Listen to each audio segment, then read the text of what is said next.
Hi ಎಲ್ಲರಿಗೂ ನಮಸ್ಕಾರ. ನಮ್ಮ ಮೈಸೂರು ವೆಜ್ ಚಾನಲ್ಗೆ ನಿಮ್ಮೆಲ್ಲರಿಗೂ ಸ್ವಾಗತ. ಇವತ್ತಿನ ರೆಸಿಪಿ ತುಂಬಾ ಟೇಸ್ಟ್ಫುಲ್ ಆದಂತಹ ಸಿಹಿ ಕುಂಬಳಕಾಯಿ ಪಲ್ಯ. ಈ ಸಿಹಿ ಕುಂಬಳಕಾಯಿ ಪಲ್ಯ ಅಂತೂ ತುಂಬಾ ಟೇಸ್ಟಿಯಾಗಿರುತ್ತೆ. ಅಕ್ಕಿ ರೊಟ್ಟಿ, ರಾಗಿ ರೊಟ್ಟಿ, ಜೋಳದ ರೊಟ್ಟಿ, ಚಪಾತಿ, ದೋಸೆ ಹೀಗೆ ಎಲ್ಲದಕ್ಕೂ ಒಳ್ಳೆ ಕಾಂಬಿನೇಷನ್ ಅಂತ ಹೇಳ್ಬಹುದು. ಇದನ್ನು ರೊಟ್ಟಿ, ಚಪಾತಿ, ದೋಸೆ ಅಲ್ಲದೆ ಊಟದ ಜೊತೆಗೆ ಸೈಡ್ ಡಿಶ್ ಆಗೋ ಬೇಕಾದರೂ ತಿನ್ನಬಹುದು. ತುಂಬಾ ಟೇಸ್ಟಿಯಾಗಿರುತ್ತೆ. ಹಾಗಾದರೆ ಬನ್ನಿ ಹೇಗೆ ಮಾಡೋದು ಅಂತ ನೋಡೋಣ. ಮೊದಲಿಗೆ ನಾವಿಲ್ಲಿ ಸಿಹಿ ಕುಂಬಳಕಾಯನ್ನು ತಗೊಂಡಿದ್ದೀವಿ. ಇದನ್ನು ಕಟ್ ಮಾಡಿ ಇದರ ಒಳಗಡೆ ಇರುವಂತಹ ತಿರುಳನ್ನು ಫುಲ್ ತೆಗೆದಿದ್ದೀವಿ. ಈ ಕುಂಬಳಕಾಯಲ್ಲಿ ಕುಂಬಳಕಾಯಿ ಬೀಜ ಮತ್ತು ತಿರುಳು ಎಲ್ಲ ತುಂಬ ಇರುತ್ತೆ. ಇದನ್ನೆಲ್ಲ ನೀಟಾಗಿ ತೆಗೆದು ವಾಶ್ ಮಾಡಿ ಇಟ್ಕೊಂಡಿದ್ದೀವಿ.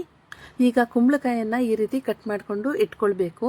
ಈ ಸೈಜಲ್ಲಿ ಕಟ್ ಮಾಡಿಕೊಂಡ್ರೆ ಸಾಕು, ಏಕೆಂದರೆ ಇದನ್ನು ನಾವು ಬೇಯಿಸಿದ ಮೇಲೆ ಇನ್ನೂ ಕೂಡ ಸಾಫ್ಟ್ ಆಗುತ್ತೆ, ತಿನ್ನೋದಕ್ಕೆ ಚೆನ್ನಾಗಿರುತ್ತೆ ಮತ್ತು ಕರೆಕ್ಟಾಗೂ ಇರುತ್ತೆ.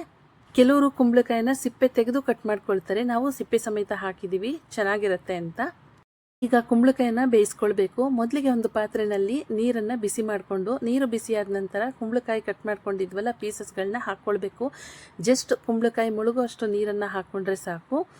ಈಗ ಇದಕ್ಕೆ ರುಚಿಗೆ ತಕ್ಕಷ್ಟು ಉಪ್ಪನ್ನು ಹಾಕಿ ಮತ್ತೆ ಇದನ್ನು ಚೆನ್ನಾಗಿ ಮಿಕ್ಸ್ ಮಾಡಿಕೊಂಡು ಬೇಯಿಸೋದಕ್ಕೆ ಬಿಟ್ಬಿಡೋಣ.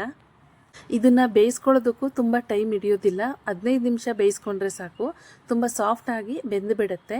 ಈಗ ತೋರಿಸ್ತಾ ಇದ್ದೀವಿ ನೋಡಿ, ಕುಂಬಳಕಾಯಿ ಎಲ್ಲ ಚೆನ್ನಾಗಿ ಸಾಫ್ಟಾಗಿ ಬೆಂದಿದೆ. ನೋಡಿದ್ರೇ ಗೊತ್ತಾಗುತ್ತೆ ಕುಂಬಳಕಾಯಿ ಎಷ್ಟು ಸಾಫ್ಟಾಗಿ ಬೆಂದಿದೆ ಅಂತ. ಈಗ ಒಂದನ್ನು ಈ ರೀತಿ ಕೈಯಲ್ಲಿ ಪ್ರೆಸ್ ಮಾಡಿ ನೋಡೋಣ. ಈ ರೀತಿ ಸಾಫ್ಟ್ ಆದಮೇಲೆ ಗ್ಯಾಸನ್ನು ಆಫ್ ಮಾಡಿ ಇದನ್ನು ನೀರಿಂದ ಸಪ್ರೇಟ್ ಮಾಡಿಕೊಂಡು ಒಂದು ಜರಡಿ ಇರೋ ಪಾತ್ರೆಯಲ್ಲಿ ನಾವು ಕುಂಬಳಕಾಯಿ ಪೀಸಸ್ಗಳನ್ನ ಹಾಕಿ ಇಟ್ಟಿದ್ದೀವಿ. ಆಗ ನೀರೆಲ್ಲ ಕಂಪ್ಲೀಟಾಗಿ ಸೋರ್ಕೊಳ್ಳುತ್ತೆ.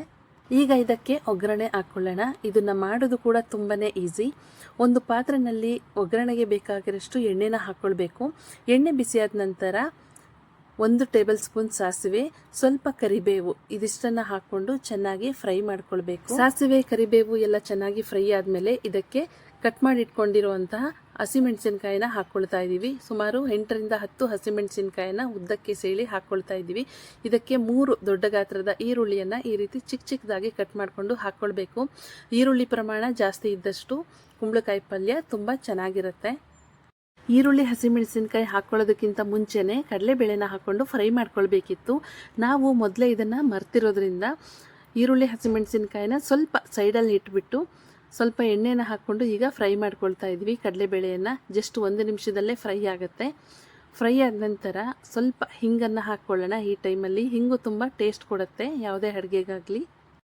ಈಗ ಈರುಳ್ಳಿ, ಹಸಿಮೆಣಸಿನ್ಕಾಯಿ, ಕಡಲೆಬೇಳೆ ಕಲರೆಲ್ಲ ಚೇಂಜ್ ಆಗೋವರೆಗೂ 1-2 ನಿಮಿಷ ಫ್ರೈ ಮಾಡ್ಕೊಳ್ತಾ ಇದ್ದೀವಿ. ಈಗ ಫ್ರೈ ಆಗಿದೆ. ಇದಕ್ಕೆ 4 ರಿಂದ 5 ಟೊಮೊಟೊನ ಕಟ್ ಮಾಡಿ ಹಾಕ್ಕೊಳ್ತಾ ಇದ್ದೀವಿ. ತುಂಬ ಸಿಂಪಲ್ಲಾಗಿ ಮತ್ತು ಬೇಗ ಮಾಡ್ಕೊಳ್ಳುವಂತಹ ರೆಸಿಪಿ ಇದು. ಟೊಮೊಟೊನ ಹಾಕ್ಕೊಂಡು ಮತ್ತೆ ಚೆನ್ನಾಗಿ ಫ್ರೈ ಮಾಡ್ಕೊಳ್ತಾ ಇದ್ದೀವಿ. ಈಗ ಇದಕ್ಕೆ ರುಚಿಗೆ ತಕ್ಕಷ್ಟು ಉಪ್ಪನ್ನು ಹಾಕ್ಕೊಳ್ಬೇಕು.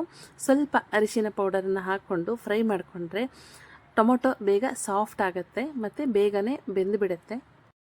2 ನಿಮಿಷ ಟೊಮೊಟೊ ಎಲ್ಲ ತುಂಬ ಸಾಫ್ಟ್ ಆಗೋವರೆಗೂ ಇದನ್ನು ಫ್ರೈ ಮಾಡ್ಕೊಳ್ಬೇಕು.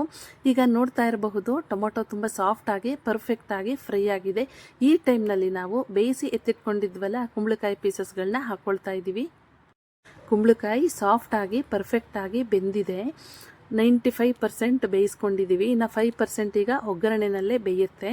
ಇದನ್ನು ನಿಧಾನಕ್ಕೆ ಈ ರೀತಿ ಕೈ ಆಡಿಸ್ಕೊಂಡು ಮಿಕ್ಸ್ ಮಾಡ್ಕೊಳ್ಬೇಕು. ಮಿಕ್ಸ್ ಮಾಡ್ಕೊಂಡ್ಮೇಲೆ ಕೊನೆಯದಾಗಿ ಇದಕ್ಕೆ ಕೊತ್ತಂಬರಿ ಸೊಪ್ಪನ್ನು ಹಾಕ್ಕೊಳ್ತಾ ಇದ್ದೀವಿ. ಅರ್ಧ ಕಟ್ಟು ಕೊತ್ತಂಬರಿ ಸೊಪ್ಪನ್ನು ಚೆನ್ನಾಗಿ ತೊಳೆದು ಚಿಕ್ಕದಾಗಿ ಕಟ್ ಮಾಡಿ ಈ ರೀತಿ ಹಾಕ್ಕೊಂಡು ಮಿಕ್ಸ್ ಮಾಡಿಕೊಂಡ್ರೆ ಆಯಿತು. ರುಚಿಯಾಗಿರುವಂತಹ ಮತ್ತು ಬಿಸಿ ಬಿಸಿಯಾಗಿರುವಂತಹ ಸಿಹಿ ಕುಂಬಳಕಾಯಿ ಪಲ್ಯ ತಿನ್ನೋದಕ್ಕೆ ರೆಡಿ.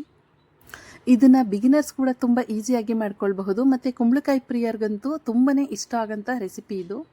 ಮನೆಯಲ್ಲಿರೋ ಚಿಕ್ಕ ಮಕ್ಕಳು, ದೊಡ್ಡವರು ಎಲ್ಲ ತುಂಬಾ ಇಷ್ಟಪಟ್ಟು ತಿಂತಾರೆ. ನಾನು ಮೊದಲೇ ಹೇಳ್ದಂಗೆ ಈ ಸಿಹಿ ಕುಂಬಳಕಾಯಿ ಪಲ್ಯನ ಅಕ್ಕಿ ರೊಟ್ಟಿ, ರಾಗಿ ರೊಟ್ಟಿ, ಜೋಳದ ರೊಟ್ಟಿ, ದೋಸೆ, ಚಪಾತಿ ಹೀಗೆ ಎಲ್ಲದಕ್ಕೂ ಒಳ್ಳೆ ಕಾಂಬಿನೇಷನ್ ಆಗಿ ತಿನ್ನಬಹುದು. ನೋಡಿದ್ರಲ್ಲ ಸಿಹಿ ಕುಂಬಳಕಾಯಿ ಪಲ್ಯನ ಎಷ್ಟು ಈಸಿಯಾಗಿ ಮಾಡ್ಕೊಳ್ಬಹುದು ಅಂತ. ಈ ರೆಸಿಪಿ ನಿಮ್ಮೆಲ್ರಿಗೂ ಇಷ್ಟ ಆಗಿದ್ರೆ ನಮ್ಮ ಚಾನಲ್ನ ಲೈಕ್ ಮಾಡಿ, ಶೇರ್ ಮಾಡಿ, ಸಬ್ಸ್ಕ್ರೈಬ್ ಮಾಡಿ, ಪಕ್ಕದಲ್ಲಿರುವಂತಹ ಬೆಲ್ಲೈಕನನ್ನು ಕ್ಲಿಕ್ ಮಾಡಿ. ಮತ್ತೆ ಹೊಸ ರೆಸಿಪಿಯೊಂದಿಗೆ ನಾನು ನಿಮಗೆ ಸಿಗ್ತೀನಿ. ಅಲ್ಲಿವರೆಗೂ ಥ್ಯಾಂಕ್ ಯು ಆಲ್.